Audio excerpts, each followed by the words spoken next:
Hello Hunters, I'm Peppo and welcome back to my channel. Longsword received massive changes in Monster Hunter Wilds, and after watching so many different Longsword gameplays, it's about time to break down this weapon in anticipation of the game release or possibly a future demo. Consider this video as an early in-depth breakdown of Wild's Longsword where I will show and explain to you all the attacks and combos we know so far. Then, without wasting time, let's start right away with the new additions. The new attack that sparked the strongest reaction is definitely the Spirit Release Slash. This is a new follow-up attack of the Helm Breaker, and it can only be executed after a Helm Breaker in red gauge, by pressing R2 after landing.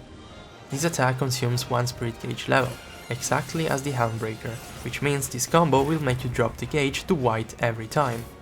The Spirit Release Slash hits up to 12 times, however, despite its massive range, it's not yet clear exactly where those hits are supposed to land. Each hit will fill up the gauge, gaining a full spirit bar if all hits land. This will make it easier to level up the gauge afterwards. The attack finishes with a sheathing animation which, as far as we know, cannot be cancelled, meaning that the following attack will have to be a drawing one. We don't have any motion values data yet, but just by looking at the numbers it's clear that the damage will be higher than the Helm Breaker, making the Spirit Release Slash the highest damage move in the Longsword kit. Last but not least, it seems that during its execution the hunter will be granted hyper armor, similar to the Rocksteady mantle effect from Ward Iceborne. This will make the Spirit Release Slash much more consistent and easier to perform after the Helm Breaker.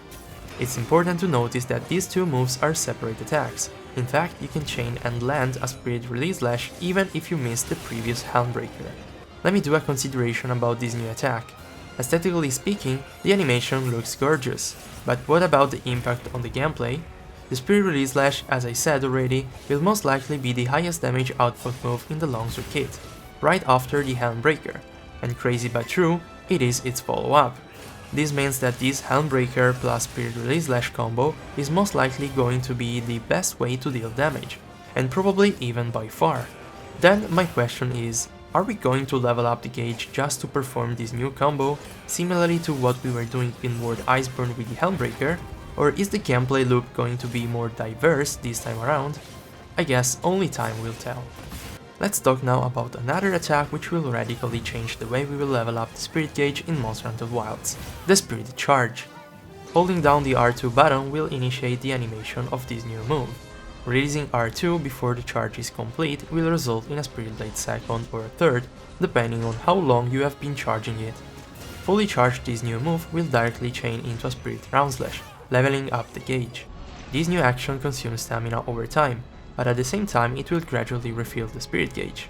It's not exactly clear yet after which attacks you can use the Spirit Charge. We know for sure you can do that after any Spirit attack, including Spirit Round Slash, which, if you think about it, it's just crazy. Nightside showed us a Twitch gun that it is possible to follow up a Spirit Round Slash with a Charge Slash plus Spirit Round Slash, meaning that potentially we could go from level 0 to red gauge by just using this combo. That's absolutely game changing. It has never been so easy to level up the gauge. On top of that, there's also a good chance that this move will work with the focus skill, speeding up the Spirit Charge and so the overall time to perform this combo. I'm certain that this new action is going to significantly improve the multiplayer experience when playing Longsword online with other hunters. The Focus Strike Unbound Thrust is the new Longsword attack that can only be used while in focus mode. To perform this attack, first you need to hold L2 to enter in focus mode, and then press R1 to perform the actual attack. If you don't hit any wound with the thrust, no follow-up attack will happen, while if you do hit at least one wound, then you will trigger a follow-up attack that will destroy that wound. The initial thrust hits twice, another hit can land after quickly pulling back the blade, and then the follow-up attack also hits twice, but it will trigger another hit when destroying the wound on top of that. Depending on the input, the follow-up attack after the thrust can either be a V double slash or a double round slash. In either case, you can follow it up with a Spirit Blade third. Every time you perform the Unbound Thrust and destroy one wound, you also level up the gauge. However, you may also destroy 2 wounds with one Focus Strike, resulting in 2 Spirit Gauge levels increase. It looks like the number of Spirit Gauge levels obtained will correspond to the number of wounds destroyed. For this reason, this new attack will most certainly be the fastest way to level up the gauge in Monster Hunter Wilds. and therefore it will be crucial to use it at the right time and in the right way. As a result, creating wounds and popping them by using the Focus Strike will most likely be a crucial part of the gameplay loop, and I'm looking forward to seeing how this will evolve exactly in the final game. The duration of the Spirit Gauge levels in Wilds is as follows. White lasts for approximately 3 minutes and 30 seconds, yellow for 2 minutes and 15 seconds, and red for 45 seconds. Entering the red gauge level with a Spirit Round Slash will grant you 5 extra seconds, making the overall duration of red 50 seconds. When reaching the red gauge, the Spirit Gauge will always be maxed out at the start, and it will gradually deplete over time. Normal attacks don't fill up the gauge anymore, and Spirit Combo does not deplete it. However, there are some few attacks, like the Spirit Round Slash, that can refill part of the red gauge if landed, but only by a limited number of times. By entering the red Spirit Gauge level, the longsword moveset expands and new attacks become available. It's the case of the new move, the Spinning Crimson Slash. This attack is a follow-up to the Spirit Round Slash exclusively in red gauge. Just press R2 after the Round Slash and direct the attack by using the analog stick. This new action can refill part of the red gauge if it lands. The Spinning Crimson Slash fits perfectly in the longsword moveset as it allows to chain a stronger slash right after the Spirit Round Slash, something which was not possible to do in the previous games.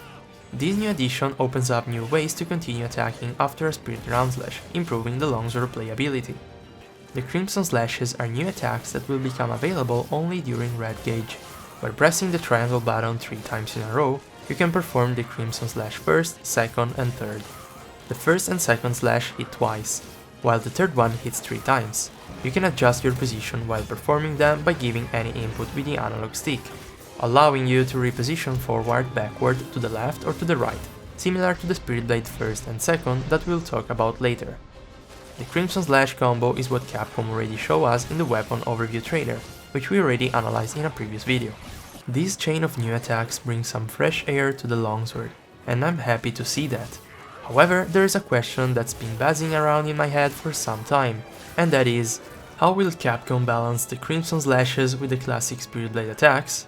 Is one going to substitute the other, or will we have a situation where both will come in handy? I'd like to imagine a gameplay where both Spirit attacks and Crimson Slashes can work together without one overshadowing the other.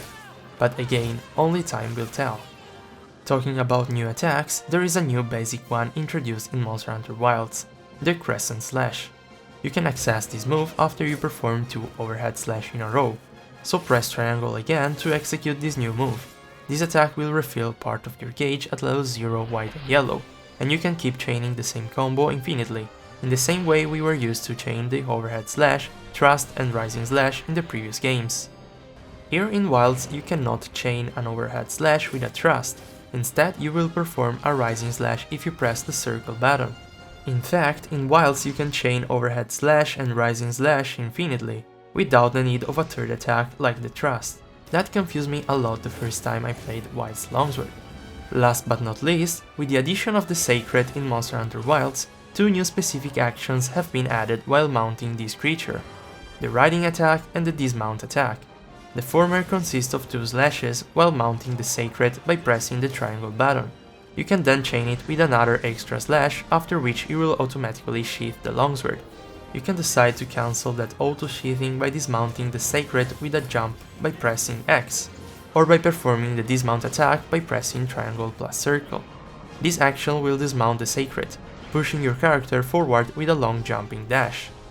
Let's talk about the returning attacks from previous games and how they changed in Monster Hunter Wilds.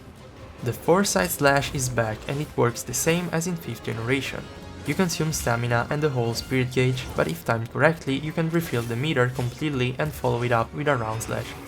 However, once you reach the red gauge, the counter gets a completely new animation and it also changes name, Foresight Whirl Slash.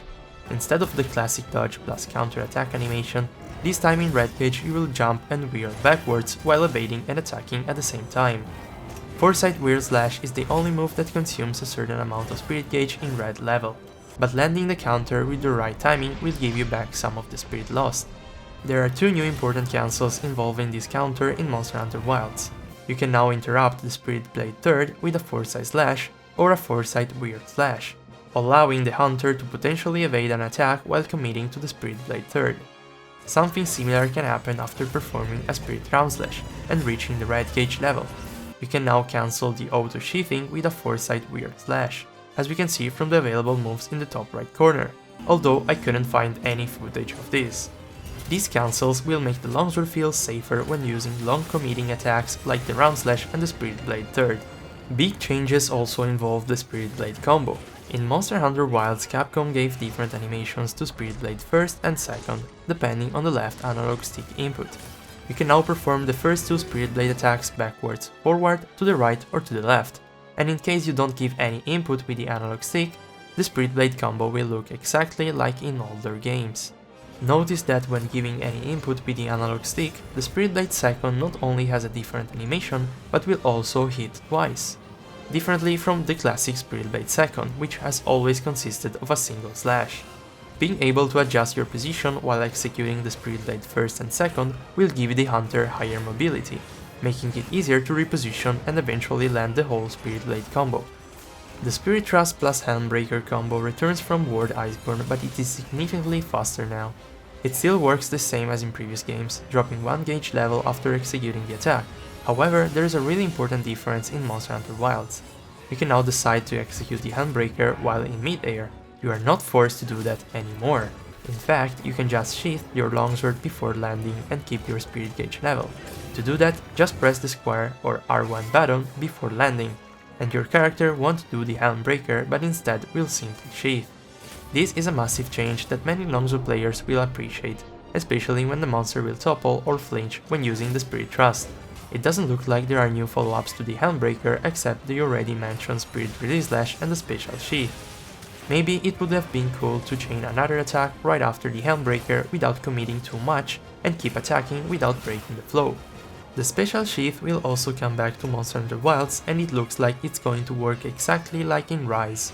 During the sheathing stance you can roll, Yai Slash or Yai Spirit Slash. However, with the introduction of the focus mode, you can now change the direction you're facing while in Special Sheath by holding L2 and moving the camera. Props to Ezekiel for finding it out. As a result, we can now freely choose the direction of execution for both the Yai Slash and Yai Spirit Slash, with full 360 degrees control. On one hand, Yai Slash gradually refills the gauge over time for 15 seconds and you can follow it up with a Spirit Blade second. On the other hand, Yai Spirit Slash levels up the gauge on a successful counter, but it doesn't drop the gauge level if you miss it. You can follow it up with a Spirit Thrust plus Helm Breaker, or in case you timed it correctly, with a Spirit Blade third or another Special Sheath. Exactly like in Rise Sunbreak. It's not clear yet how many hits a successful Yai Spirit Slash does. What we know though is that landing a well-timed Yai Spirit Slash in red gauge will refill part of the spirit, prolonging the overall duration of the red gauge. Finally, the traditional mount returns in Wilds, but there are more available actions that you can do while mounting this time around. As we can see in the top right corner, you can now attack with the weapon by pressing R1 while mounting, or you can use either a strong or a light knife attack by pressing respectively circle or triangle. Independently on what you use to deal damage during the mount, you will create a wound, and in that moment you can trigger the draw finisher by pressing R1, destroying the wound and toppling the monster. The longsword mount finisher looks absolutely stunning, as you get the topple exactly when your character sheathes the longsword with a click sound. An interesting detail I want to highlight is that during the mount your spirit gauge level will not deplete, resulting in having the same level gauge you had right before starting the mount, a most welcome change. The sliding attack from Ward Iceborne will also return, by the way, although we have limited information in that regard. To sum things up, Longsword in Wilds gets a variety of combo, cancels and follow-ups. But one of the major upgrades that Longsword received in Wilds is most definitely the increased number of ways to chain several actions after a Spirit Round Slash. This attack has always been a very high commitment move in the series since 3rd generation. Originally you could not cancel the auto-sheathing animation. Then with Iceborne release we managed for the first time to get a cancel by using a Special Sheath. In this way we could keep attacking the monster by either using a Yai Slash or a Yai Spirit Slash. Now in Wilds we have several ways to keep attacking right after landing a Spirit Round Slash. First of all, we can simply roll. We can do a overhead slash or a spirit charge into another round slash in white and yellow gauge, a Crimson Slash first, a spinning Crimson Slash, or a Foresight Weird Slash in red gauge, and of course we can still use Special Sheath. I forgot to mention that you can even chain a round slash directly into a spirit thrust. There are so many options available after a spirit round slash in Monster Hunter Wilds. Another important change that will impact not only the longsword but more in general all the weapons is certainly the focus mode. This new mechanic allows the hunter to aim his attacks, all of them, and there are certain moves which simply couldn't be oriented in specific directions in the past games. It's the case, for example, as we saw earlier, of the special Sheathe, or the Spirit Round Slash, or the Spirit Thrust. You always had an angle of executing these moves, while now in Wilds by aiming with the crosshairs of the focus mode, you can direct those attacks even in the opposite direction the hunter is facing, orienting these actions in specific directions which simply couldn't be possible before. For this reason, I'm pretty sure there will be circumstances where we will use focus mode for things other than landing the focus strike. I just hope the game won't force us to aim our attacks all the time if we want to be accurate. Yuya Tokuda, the game director, used to heavily rely on focus mode during his longsword gameplay at Gamescom. It looks like he knows he needs to constantly aim in focus mode if he wants to be precise at landing those attacks. I just hope this is not how we will end up playing Monster Hunter Wilds at the release. And with that said, the video ends here. I wanted to thank Nightside for testing the longsword further at TwitchCon and for sending me his longsword footage, TwoSixNine and Paradise from Arekkz Gaming for providing me with their longsword gameplay, and also Brill Suo for gathering all the useful information regarding the changes of Monster Hunter Wilds longsword.